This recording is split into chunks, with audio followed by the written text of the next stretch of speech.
صبر کی ایک تقسیم ہے جو علماء نے کی ہے. 3 بنیادی قسم کے صبر ہیں. الصبر علی الطاعہ، اطاعت پر صبر کرنا.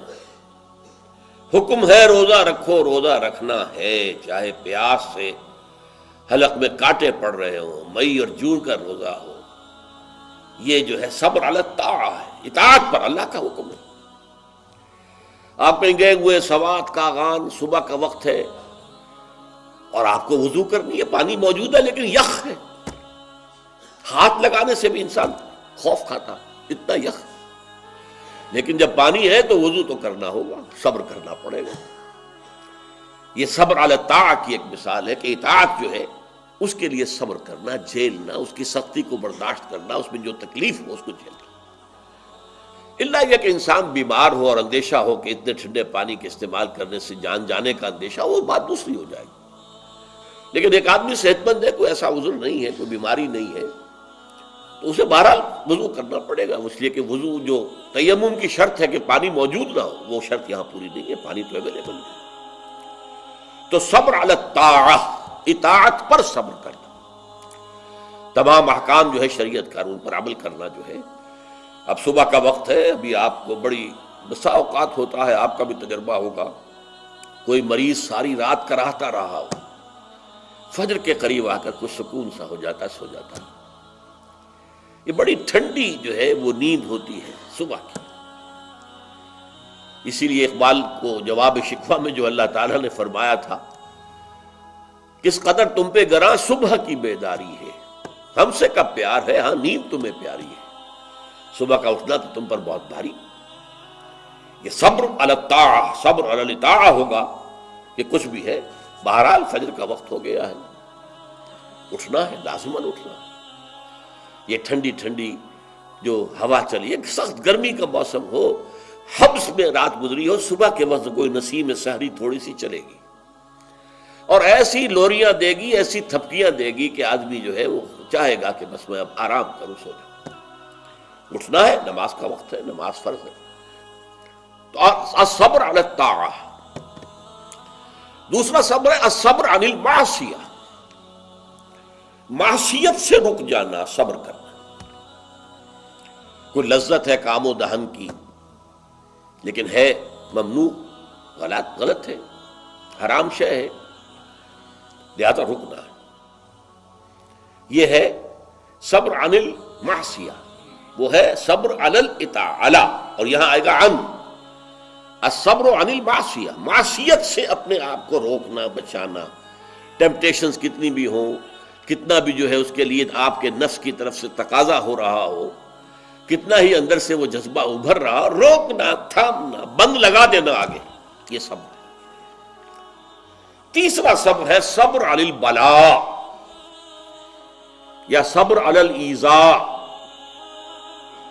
آزمائش پر صبر کرنا اور ایذا پر صبر کرنا.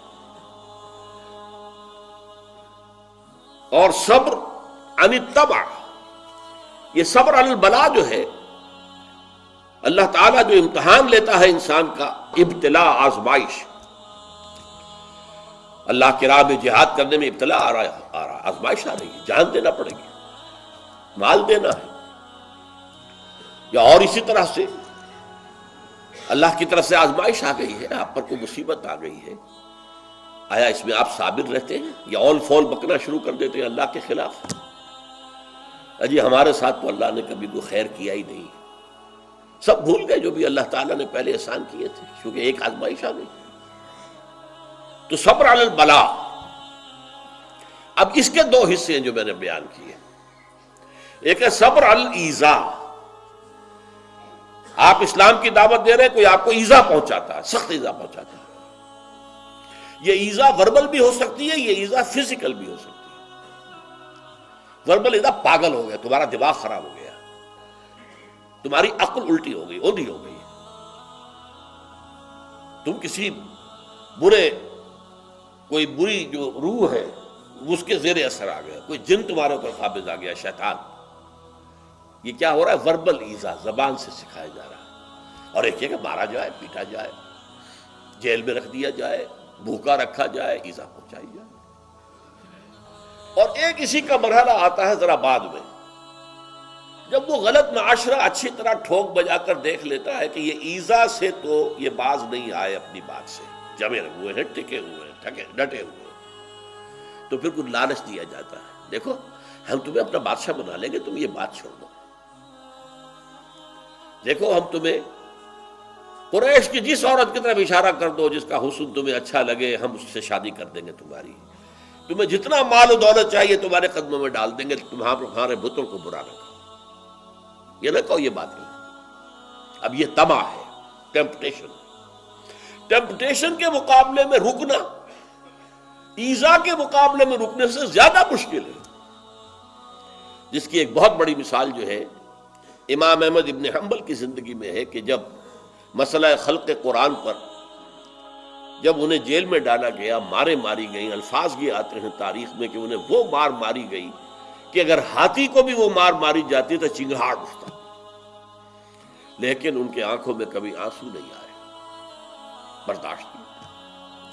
پھر زمانہ بدل گیا، اب خلیفہ کوئی اور ہو گئے، اور ان کا اپنا موقف وہی تھا جو امام احمد ابن حنبل کا ہے، تو اب دارالخلافہ سے، ایوان خلافت سے ایک ایلچی آیا ہے اشرفیوں کی تھیلیاں لے کر کہ یہ خلیفہ نے آپ کو بھیجی ہے۔ اس پر حضرت امام احمد بن حنبل رو پڑے، اے اللہ میں اس آزمائش کا اہل نہیں ہوں، یہ آزمائش سختر ہے اس مار سے کہ مجھے جیل کے اندر پڑ رہی تھی، اس سے رکنا بہت مشکل ہے۔ تو میں نے یہ صبر کی قسمیں آپ کو گنوا دی، صبر علی الطاعہ، صبر عن المعصیہ، نمبر 3 صبر علی البلاء، علی الابتلاء، اس کی 2 قسمیں، صبر علی الایذاء، اس کی 2 قسمیں، زبانی کلامی وربل یا فزیکل جسمانی طور پر تکلیف پہنچا کر، اور پھر صبر عن الطمع، ٹیمپٹیشنز کے مقابلے میں اپنے آپ کو روکے رکھنا، یہ صبر کی قسمیں ہیں۔